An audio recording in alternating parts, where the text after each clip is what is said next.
Friends அனைவருக்கும் வணக்கம். அவரைக்காய் குழம்பு செய்யலாம் வாங்க. இந்த அவரைக்காவில் எண்ணற்ற சக்தி இருக்குது.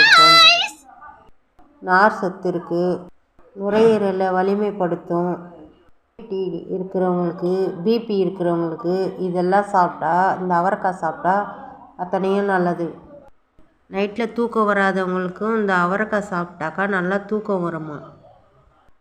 இந்த சுகருக்கு ஏற்ற மருந்துன்னே சொல்லலாம் இந்த அவரைக்காய். இது போல் நிறைய ஸ்ட்ரென்த்து இங்கே இருக்குது இந்த அவரைக்காவில். இந்த அவரைக்காவை நீங்கள் தவறாமல் சாப்பிடுங்க. நம்ம தோட்டத்தில் விளைஞ்ச அவரைக்காவே இது. இன்றைக்கி எடுத்து போட்டு நம்ம தோட்டத்து அவரைக்காவை ஆர்கானிக்காக வளர்த்து செஞ்சு நம்ம சாப்பிட்றோம். இப்போது இது போல் உங்கள் வீட்லேயும் செய்யுங்க. இது போல் நம்ம அவரைக்காய் செஞ்சு நம்ம சாப்பிட்றது, நம்ம விளைய வச்சு சாப்பிட்றது பெரிய விஷயம். 3/4 கிலோ அவரைக்காய் எடுத்திருக்கேன். அதை நல்லா நான் பெருசாகவே போடலாம், ஒரே ஒரு சொத்தை கூட கிடையாது, அப்படியே எடுத்து போட்டேன். அந்த கொட்டைங்கள்லாம் வந்திருக்கு பாரு, அதையே எடுத்து போட்டிருக்கேன். பூண்டு நெசக்கி போட்டிருக்கேன், 1-2 தட்டி போடலாம். எண்ணெயில் போட்டால் அவ்வளோ டேஸ்ட்டாக இருக்கும், நல்ல மொறுமொறுன்னு டேஸ்ட்டாக வரும் ஃப்ரெண்ட்ஸ். கருவேப்பிலை, வெந்தயம், சீரகம்,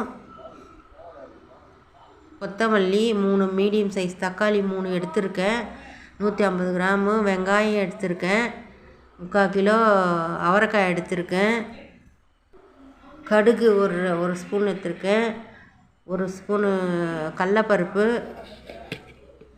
தக்காளியே முடிஞ்ச அளவு மீடியம் ஸ்லைஸ் பண்ணி வச்சுக்கலாம். இது போல் இந்த அவரைக்காவில் நிறைய ஸ்ட்ரென்த் இருக்குது. இந்த அவரைக்காவை வாரத்தில் 2 நாளாவது சாப்பிடுங்க ஃப்ரெண்ட்ஸ். இது எல்லாம் அந்த குழம்புக்கு, அவரைக்காய் குழம்புக்காக வச்சது. புளி ஒரு லெமன் சைஸ் அளவு புளி, லெமன் சைஸை விட ஆஃப் சைஸ் அளவு புளி இருந்தால் போதும்.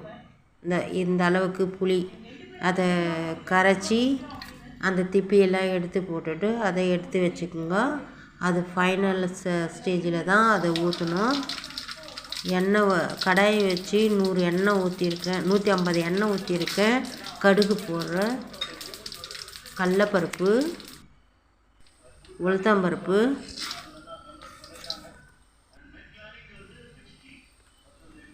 சீரகம், வெந்தயம்,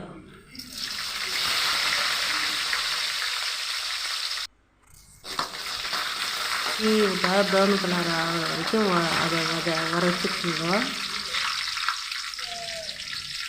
வெங்காயம் 150 கிராம் போடுறேன், அது ப்ரௌன் கலராக வரணும். சின்ன வெங்காயம் போடுங்க, நான் சின்ன வெங்காயம் தான் எடுத்திருக்கேன். இப்போ இந்த பூண்டை இப்போ போட்டுட்டிங்கன்னா இதுக்கும் அதுக்கும் நல்லா முறுமுறுப்பாக வரும், நல்லா கரெக்டாக ஒரு பதமாக. அந்த மாதிரி நீங்கள் இதை போட்டு வதக்கிக்கணுங்க.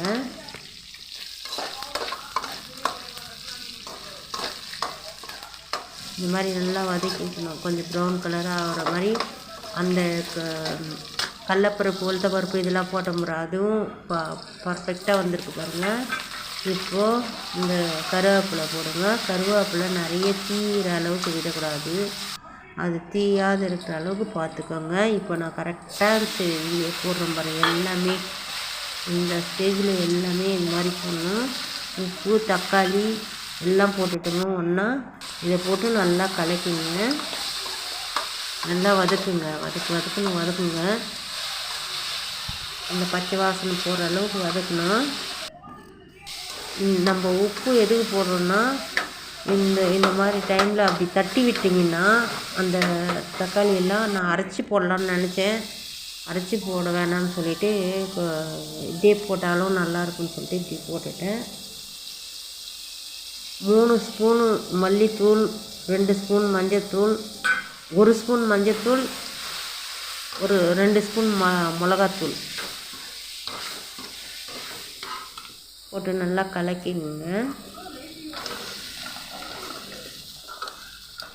உங்களோட தேவைக்கு எவ்வளோ அவரைக்காய் போட்டு நல்லா கலக்கலாம். உங்கள் தேவைக்கு எவ்வளோ போடணுமோ அந்த மாதிரி நீங்கள் போட்டுக்கோங்க. காரம் எல்லாம் அதுக்கு ஈக்குவலாக மிளகாத்தூள் போடுறதுனாலும் போட்டுக்கோங்க. உங்களோட இஷ்டம்தான் அது காரம். எங்கள் தேவைக்கு கரெக்டாக போட்டுட்டேன். இந்த அவரைக்காய்க்கு என்ன தேவையோ அந்த அளவுக்கு நான் கரெக்டாக போட்டிருக்கேன். நீங்கள் இது 3/4 கிலோ அவரைக்காய், நீங்கள் எவ்வளோ 1/4 கிலோன்னா அதுக்கேற்ற மாதிரி குறைச்சிக்கோங்க. காரம் வேணும்னா கொஞ்சம் கூட்டிக்கோங்க, குறைச்சிக்கோங்க. உங்கள் கையில் எவ்வளோ என்ன பண்ணுறதுன்னு நீங்கள் பார்த்துக்கோங்க. அதை அந்த மாதிரி அந்த பச்சை வாசனை போகிற அளவுக்கு வதக்கி அந்த ப்ரௌன் கலராக ஆயிடுச்சு. அந்த பச்சையே மாறி கலர் வந்தாலும் அந்த பச்சை வாசனை போகும். அவரைக்காய் மட்டும் நல்லா வதக்கணும். அதனால தான் உங்கள்கிட்ட வதக்கி காட்டுறேன். லென்த்தாக போகக்கூடாது வீடியோன்னு சொல்லிவிட்டு நான் கட் பண்ணிவிட்டு சிம்பிளாக தான் உங்களுக்கு கிட்ட காட்டுறேன். அவரைக்காய் மட்டும் நல்லா அந்த க்ரீன் கலர் போய் கொஞ்சம் மாறி வரணும். நான் காட்டினேன் பாருங்கள், ஒரு அவரைக்காய் எடுத்து அந்த பதம் வந்த பிறகு நீங்கள் தண்ணியெல்லாம் ஊற்றுங்க.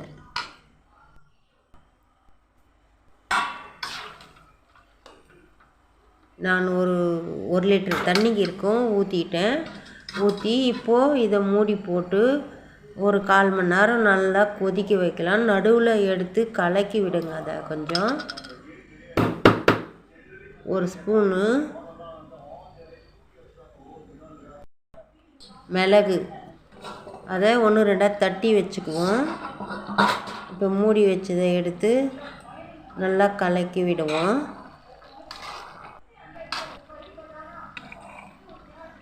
கமகமன் வாசம் வருது பாருங்கள் ஃப்ரெண்ட்ஸ். இது மாதிரி தான் செய்யணும். இப்போது நம்ம புளி ஊற்றிக்குவோம். புளி ஃபஸ்ட்டு ஊற்றினோம்னா அது காய் வேகாது, நறுக்குன்னு காய் சாப்பிட்றதுக்கு நல்லா இருக்காது.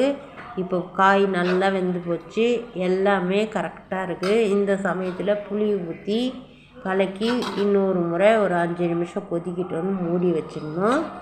மூடி வச்சுட்டு திருப்பியும் திறந்து எடுத்து பார்த்து கை சுட்டுக்கும். ரொம்ப எனக்கே கை சுட்டுச்சு. இப்படி எடுத்து நல்லா கலக்கிக்குங்க. இப்போது அந்த 1-2 தட்டி வச்ச மிளகை எடுத்து போட்டுக்குங்க. வாசனை செம்மையாக வருது பாருங்கள். இதை போட்டாவே வாசனை வரும். லாஸ்ட்டாக கொத்தமல்லி தூவி கொஞ்சம் நேரம் விட்டு இறக்கிக்கோங்க ஃப்ரெண்ட்ஸ். வீடியோ பிடிச்சா லைக் பண்ணுங்கள், ஷேர் பண்ணுங்கள், சப்ஸ்கிரைப் பண்ணுங்கள். ஃப்ரெண்ட்ஸ் அண்ட் ஃபேமிலிக்கு என்னோடய வீடியோவை எப்படி அவரைக்காய் குழம்பு செஞ்சுக்கிறேன்னு கமெண்ட் பண்ணுங்கள்.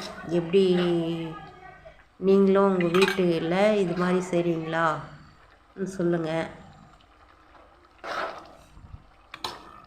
என்னோடய குழம்பு நான் செஞ்ச மாதிரி நீங்கள் செஞ்சு பார்த்துட்டு எப்படி இருக்குதுன்னு சொல்லுங்கள்.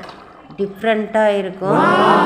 புளி ஊற்றி செய்கிறது காரக்குழம்புன்னா கொஞ்சம் லைட்டாக புளி ஊற்றினா தான்